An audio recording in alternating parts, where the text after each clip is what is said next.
Hello viewers, তুমি সবাই কেমন আছো? আশা করি ভালো আছো। আমিও ভালো আছি। আজকে ওয়েদার দেখো খুব সুন্দর, বৃষ্টি বৃষ্টি ছিল। তো ওই হিসাবে আমাদের মেনুটা ডিসাইড করা হয়েছিল। তো মেনুতে আছে আজকে পাটা মাংস, মুরগি মাংস আর ফ্রাইড রাইস। তো দেখো এদিকে মাংসর জন্য মশলা টশলা রেডি করা আছে, কাটা বাটা সব হয়ে গেছে।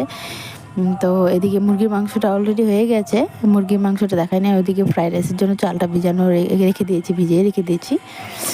আর এদিকে পাটার মাংস দেখো মেখে টেকে রেখে দিয়েছি।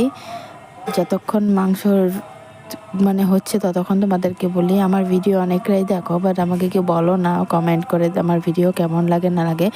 তো আমাকে একটু জানিও প্লিজ। আর দেখো এদিকে আমরা মাংসতে গোটা রসুন দিয়ে দিয়েছি। আমরা পাঁঠার মাংস হোক মুরগি মাংস হোক, গোটা রসুন খেতে সবাই ভালোবাসি।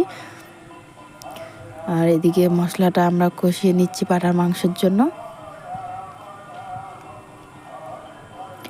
মেখে রাখা পাঁঠার মাংসটা আমরা মশলাতে দিয়ে দিয়েছি। এটা নাড়াচাড়া করে নেব ভালো করে। কী মশলা দিয়েছি সেটা আমি তোমাদেরকে ডিটেলসে বলিনি, আমার আগের ভিডিওগুলিতে ডিটেলসে বলা আছে। কেউ ওরকম দেখোনি হয়তো, বা যদি দেখোনি চেক করতে পারো। আর দেখো পাঁঠা মাংসটা হয়ে গেছে, আমি শর্টকাটে দেখিয়েছি। আমার মাংসটা হয়ে গেলে ফ্রাইড রাইসটা বসিয়ে দেবো। ফ্রাইড রাইসের জন্য দেখো কড়াই আমরা ঘি দিয়ে দিয়েছি। ঘিটা গরম করে কাজু কিশমিশ দিয়ে দিয়েছি। এটাকে একটু ফ্রাই করে নেব।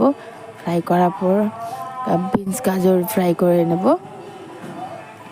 কাজু কিশমিশটা নামিয়ে নিয়েছি লাল লাল করে। বিনস গাজর ফ্রাই করার পরে গোটা গরম মশলা দেব, যেমন কি এলাচ, দালচিনি আর লং,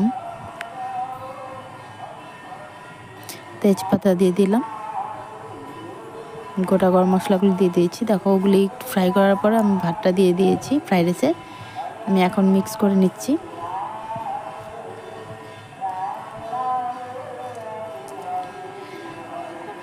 আমার সাইডে যেটা ব্যাকগ্রাউন্ড আসছে সেটা হচ্ছে কীর্তন হচ্ছে। আমাদের বাড়ির সামনে মন্দির আছে, তোমরা শুনতে পাচ্ছ। আমাকে খুবই ভালো লাগে সন্ধ্যা করে শুনতে।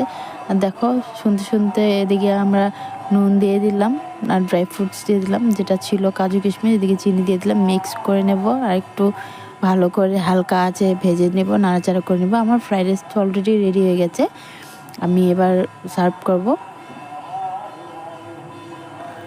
আজকের ব্লগটা কেমন লেগেছে দেখে নিশ্চয়ই কমেন্ট করে জানাবে। আজকের মতো এতটুকুই, টাটা বাই বাই। আবার আসবো নতুন একটা ব্লগ নিয়ে। আমার ভিডিওতে ভালো করে বোঝা যাচ্ছে না, এদিকে এবার দেখো কেমন হয়েছে। এটা হচ্ছে পাঁঠা মাংস, আর ওটা হচ্ছে মুরগির মাংস, এটা হচ্ছে